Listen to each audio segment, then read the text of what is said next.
আসসালামু আলাইকুম। আশা করি সবাই ভালো আছেন।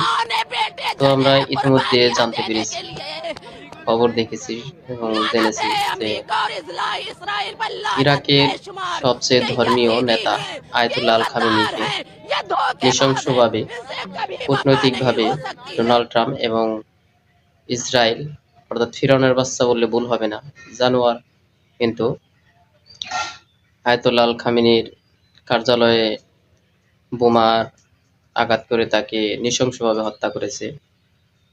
তো তিনি এমন একজন নেতা ছিলেন, না বললেই না, প্রশংসা না করলেই নয়, তিনি ছিলেন একজন বাঘের বাচ্চা। তিনি কখনো কিন্তু মাথা নত করেননি।